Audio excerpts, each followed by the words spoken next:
فيما يتعلق بالرواية والمسرح وضرورة أن يقوم المسرح يعني بدوره، وإنه إحنا نعود إلى زمن الروايات القديمة والمسألة دي برضو متعلقة بالذوق الجماهيري. يعني هل ترى لو أن هناك رواية ما وتم عملها كعمل مسرحي مثلا، يمكن أن تجد النجاح، رغم أنه يعني في السنوات السابقة في تاريخ مصر المسرحي كان في روايات عظيمة جدا.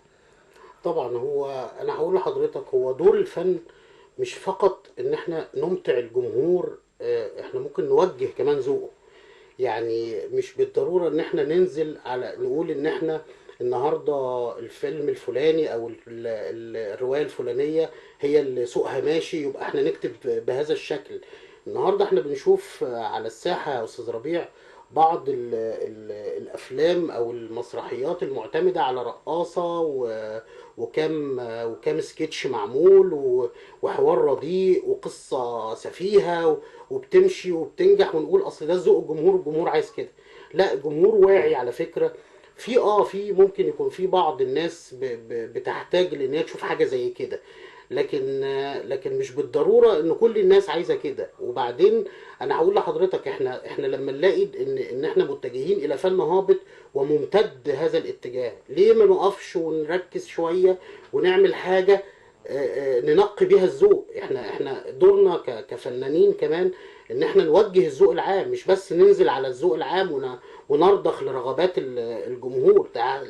لو رغبات الجمهور النهارده في حاجه زي كده، او الكلام اللي بيلعب على الغرائز، طب ما احنا نوقف بقى ونبتدي نعمل الروايات بتاعت الحاجات اللي زي بتاعت زمان. انا في حاجات موجوده في السوق النهارده، حاجات عظيمه جدا، ومع ذلك ما بتوصلش ليه لان هي تبقى مسرحيه او تبقى فيلم او لانها هتتكلف ومفيش الانتاج، في حلقه مفقوده ما بين الانتاج وبين المبدع النهارده، لان الدوله برضو ما بتدعمش ده قوي، فبقت في حلقه مفقوده. طيب أنت ككاتب مسرحي، هل ترى أنه القطاع الخاص هيبقى ليه مسؤولية فيما يتعلق بالارتفاع بالذوق، ولا ده هدفه تجاري؟ ما انا هدفي اكسب. انا يعني احنا اتعلمنا حاجة، انه الفرق بين مشروع الدولة او المشروع العام والمشروع الخاص، ان المشروع الخاص يهدف الى الربح، هو عينه على الفلوس، لا عينه على ارتفاع مستوى الذوق ولا ثقافة ولا فكر ولا شيء.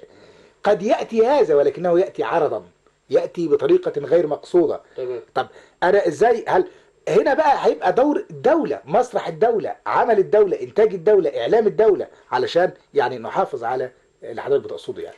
انا هقول لحضرتك على حاجه. طيب ما احنا بنفس المنطق، منطق القطاع الخاص، منطق الربحي، ومال ما تربح مفيش مشكله، وتاجر في المخدرات بقى مفيش مشكله. يعني ما هو المخدرات هتعمل ربح احسن. لا طب ما أنا وانا هقول لحضرتك على حاجه.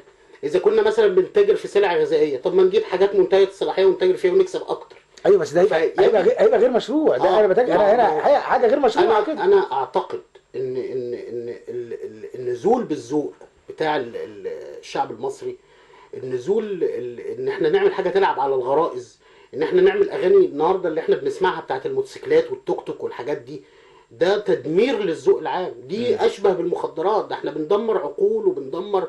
وعلى فكره في ثقافه نشأت على هذا الفن، بقت ثقافه مجتمعيه موجوده النهارده، في شباب بتتعامل انت معاه بتشوف الفن ده متبلور قوي في اخلاقه وفي سلوكياته. احنا يعني هل هذا مشروع؟ والله لا العظيم طبعا أنت غير كده، مشروع. أنت كده بتفكرني بحاجة. اتفضل. يمكن من سنوات، يمكن ربما يعني في حاجة وثمانين يعني، لما اتعمل فيلم الكيف، تمام. لما الراجل الشاعر قال للمطرب اللي هو عايز يعني يعمل غسيل اموال بتاع المخدرات، اي ستاموني ده، ستامونيا. وقال له قبل ستاموني بقى قال واحد شاعر محترم، ايوه. فقال له يا حب صبصب صبايا المصبصبين وحاجات كده معقده يعني. تمام. فقال له يابا ابعد عني الكلام ده، انا عايز الناس تتبسط. الكيميكال. فجاب له بقى الكيميكي مكاوي، يا حلو بانت لبتك، اول ما دابت قشرتك، تحرم عليا محبتك وراح اتوب عن سكتك. طبعا حفظناها. فهو قيمه العمل الفني هنا انه بيوريك الذوق ازاي يبقى موجود، الذوق صح، وازاي انه اللي بيحقق فلوس وبيحقق تجاره وبنقول اهو الجمهور عايز كده، هو ده اللي فاسمع الدكتور خالد برضو تعليق لا احنا يعني انا اثق تماما في صديقي ماجد انه يعني لا يقصد هذا المعنى. يعني هو يقصد من الممكن انك تعمل عمل سينمائي ربما يعني يضم هزلا، ولكن في قالب نقدي.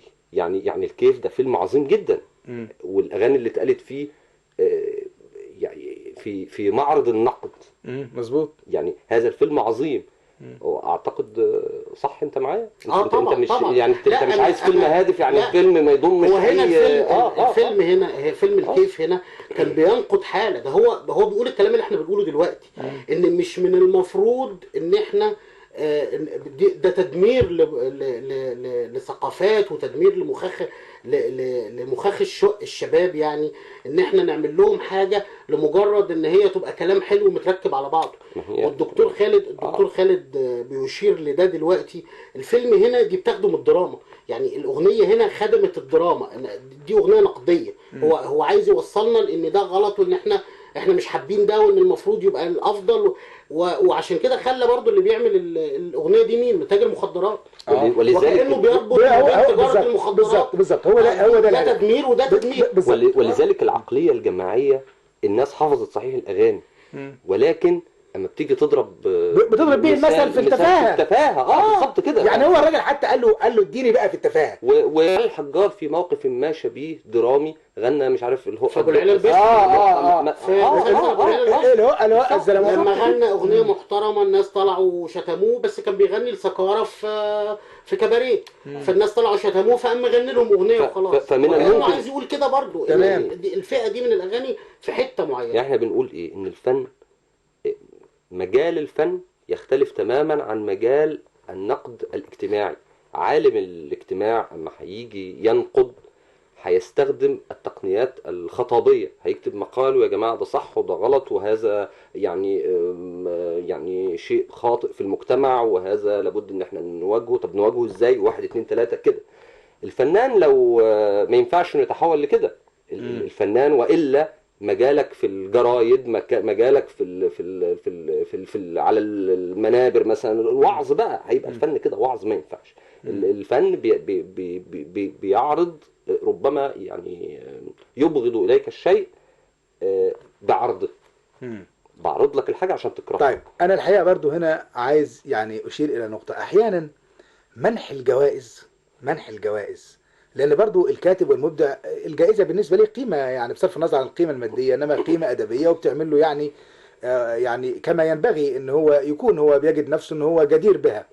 احيانا منح الجوائز بيتوقف اما على عدد النسخ التي بيعت من روايه او من ديوان، واما على توزيع الفيلم وعدد المشاهدين له والى اخره. وقد يحدث هذا رغم تفاهه البضاعه، يعني رغم تفاهة البضاعة، إلا أنه ممكن رواية في نظر ناقد محترم لا تساوي شيء، ورغم ذلك فإن يباع منها آلاف النسخ، لأنه هي ليس لها قيمة أدبية اجتماعية فنية، ورغم ذلك لقيت انتشارا كبيرا فيكرم صاحبها ويحصل على جائزة. هذا يحدث أيضا. ويمكن يعني ولكن في نقطة بقى هنا، إن يعني شوف يا استاذ ربيع، هو قطر وقضيبين. قضيب اسمه النقاد، وقضيب اسمه الجمهور. لاحظ ان المبدع اساسا في المقام الاول بيستهدف التارجت بتاعه ايه؟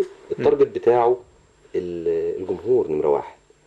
الناقد يضيء النص، يعمل عملية إنارة للنص عشان المتلقي يستمتع، وعشان المبدع ربما يعني ياخد باله من السقطات ونحو ذلك. فلابد رأي الجمهور ان هو يحترم. هذه النقطة الثانية، ان على الجانب الاخر في روايات بتبقى عالية، النقاد يعني ربما يعني يشيرون اليها بالجودة، وتحقق المعادلة الصعبة من الناحية الثانية تنتشر جماهيريا. زي اذكر اشرف الخميسي مثلا في رواية مناف الرب. الراجل ده روايته وصلت للتصفيات الأولية بتاعة البوكر العالمية، وروايته أكتر الروايات مبيعا الآن. وربما لان سعرها غالي شويه يمكن ده اللي ايه ماسكها شويه يعني. انما لو صدر لها طبعات شعبيه يمكن تكتسح كمان جامد. الروايه يعني نقاد كثيرون جدا اشادوا بيها، والروايه فعلا جديره بالقراءه. اشرف كتب روايه جديده، ودي المعادله الصعبه. بيتكلم في بيئه صحراويه، بيتكلم عن أشخاص بسطاء يتناولون قضايا معقدة وفلسفية وميتافيزيقية، لكن بطريقتهم البسيطة.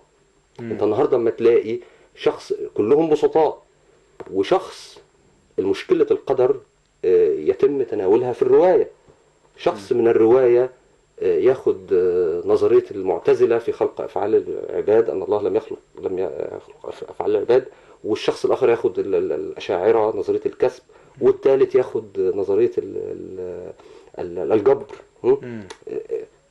لكن بأسلوب آخر، رغم عمق المعالجة يعني. بالظبط كده. يتناول قضايا عميقة جدا وإنسانية جدا ومهمة جدا، قضية الحرية، قضية الموت، قضية الخوف من الموت، قضية الخلود. ما معنى الخلود؟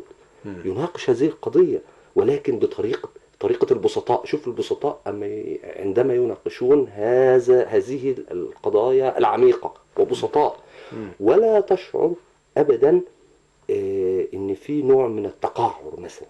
لا، بسطاء يتحدثون وانت تستمع. رغم الكلام عن المعتزله والاشاعره والجبر. هو ما قالش معتزله طبعا، طبعا. انت من بره، انت من بره شايف الله ايه ده الشخص ده دي وجهه نظر فلان. الشخص ده، وده الجمال بقى. الانسان البسيط يقرا الروايه يوصله حاجه، الانسان المثقف يوصله حاجه اعلى، وكل ما تزداد ثقافه كل ما تزيد اعلى، كل ما يعني تزداد عمقا كل ما الروايه توصلك اكثر عمقا. ودي حته ثانيه، يبقى في مستويات متعدده للقراءه. طيب، الكاتب المسرحي الاستاذ ماجد عبده، يمكن انت لك مثلا حلم انه المسرح يبقى عليه روايه لها قيمه. طبعا. طبعا. هو انا هقول لحضرتك احنا اتربينا على روايات المسرح والقديم. الروايات اللي كان بيعملها عبد المنعم مدبولي وفؤاد المهندس وحتى يعني قبلهم نجيب الريحاني الى اخره. اتربينا على الروايات دي وخدنا منها قيم جميله، وكنا بنستمتع وبنضحك وبناخد كل القيم اللي احنا عايزينها من استمتاع وضحك فن حقيقي. النهارده انت لما بتخش رغم انه ده على فكره كان مسرح خاص، رغم ان ده كان مسرح خاص، النهارده انت بتخش المسرح سواء كان مسرح خاص او مسرح دوله. انا اسف، حتى مسرح الدوله ما بيقدمش حاجه النهارده احنا يعني حاجه جديده. يعني انا بشوف مسرح الدوله بياخد الحاجات القديمه، برضو روايات قديمه مسرح الدوله وبيعملها. طب ليه ما عندنا احنا مبدعين عاملين روايات في منتهى الجمال والقوه؟ ليه ما نعملش الحاجات دي؟ واحيانا عرض مسرحيات سبق انتاجها يعني وعرضها يعني. بالظبط، روايات قديمه يعني. الاستاذ محمد صبحي حتى لما جه عمل الثلاثيه بتاعت لعبه الست وسكه السلامه، دي حاجات قديمه. هل ما فيش روايات موجوده دلوقتي؟ يعني الدكتور خالد بيتكلم عن روايه من اروع الروايات اللي موجوده. انا دلوقتي بقرا حاجه اسمها كابتشينو الاستاذ سيد حافظ. كابتشينو دي واحده من سباعيه، هو كتب قهوه ساده وكتب نسكافيه ودلوقتي كابتشينو، ولسه بيكتب في شاي بالياسمين وهيكمل سباعيه في بس ما يدخلش على الشيشه بقى. هو هيدخل على الشيشه.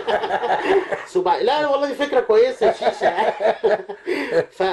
فالنهارده في واحد زي الاستاذ، انا دايما يعني بشعر ان وانا بقول له الاستاذ فقط فهي تحمل كل المعاني.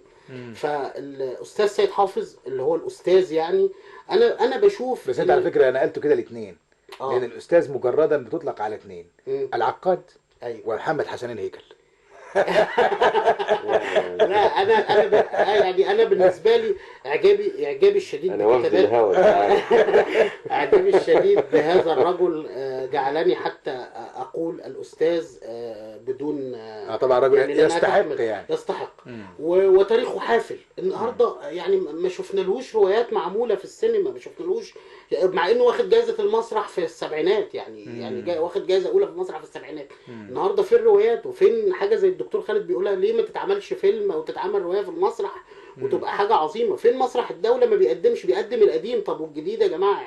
يعني المبدعين الجدد، مش الجدد بقى، اللي هم يعني قدام بس ما اتعمل لهمش حاجه، يعني الناس دي تستنى دورها. يعني هو طبعا دور الدولة زي ما قلنا يمكن في بداية البرنامج اللي هو الارتفاع بالذوق الأدبي والثقافي. وحضرتك يمكن ذكرت مثلا الأستاذ محمد صبحي.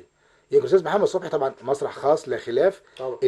إنما في قيمة أدبية وفنية عالية في المسرحيات بتاع محمد صبحي ورسالة معينة. الله عليك بقى استاذ ربيع، انت هنا دست على الوتر. هنا الفرق ما بين ان جزار او مقاول يبقى منتج، وما بين مبدع حقيقي زي الاستاذ محمد صبحي، قيمة حقيقية نفتخر كلنا بيها، يبقى هو المنتج. المنتج لما يبقى مقاول او جزار، هنشوف الافلام اللي حضرتك بتشوفها، الرقاصه ومعاها كام شاب بيرقصوا وكام افيه كده تهريج، والعمليه كلها تهريج في تهريج، ونلعب على غرائز الشباب وندمر في عقول. والله ده اسوأ من المخدرات، والله ده اسوأ من المخدرات. طيب يعني احنا مثلا كان عندنا تجارب مثلا حتى برضو الى عهد قريب، لما مثلا كان عندنا حاجه لعبد الله ونوس اللي هو الشاعر الكاتب السوري سعد الله. سعد الله ونوس، اللي هي طقوس الاشارات والتحولات، كانت على مسرح الدوله. والحقيقه برضو قيمه عاليه جدا جدا جدا، يعني لا كانت لها قيمه فنيه. سعد الله ونوس واحد من كبار كتاب العرب، وواحد من كبار، وكان مرشح لنوبل، وقيمة أدبية عالية جدا. مش بنتكلم احنا عن سوريا، ده احنا بنتكلم عن وطننا الكبير، الوطن العربي. ودي مشكلة تانية. احنا يعني بنقول في فرق بين إبداع حقيقي معمول من أجل الفن، أو حاجة معمولة من أجل تجاريا بقى، معمولة للسينما، لوجه السينما من الأول. إنما في حاجة بقى معمولة لوجه الفن، دي اللي هي دي بيبقى فيها نوع من الإخلاص الشديد جدا لقدسية الفن ومحرابه. هذه الأعمال، ولذلك على فكرة شوف فيلم البوسطجي مثلا. البوسطجي، يحيى حقي كاتب قصة قصيرة، وعلى فكرة تستمتع بالقصة أكتر من الفيلم كمان. أنا شخصيا استمتعت بالقصة أكتر. القصة أنا مش شايف أشخاص، فخيالي بقى طبعا بقى يعني غير مرتبط بالتحديد اللي جه في العمل بالظبط كده. وده يعني أين الأعمال الأدبية العظيمة؟ انتوا فين؟ وهل يعني مفيش يعني مبدعين؟ لا، في. وطبعا ما نحملش بقى المسألة على الجمهور عايز كده والجمهور لا لا كذا لا لا. وكذا، يعني أنت تستطيع أن توجه الجمهور. أنت كفنان، وأنت يعني شغال في صناعة السينما، ولا تستطيع. والله أنت شغال في صناعة الوجدان. أنت الفكر. ليس لديك القدرة أن توجه الجمهور إلى ما فيه يعني الصلاح. زي الطبيب وهو المريض بتاعه ما بيتحسنش، يقول لك الصبي، لا، ما توجهه صح.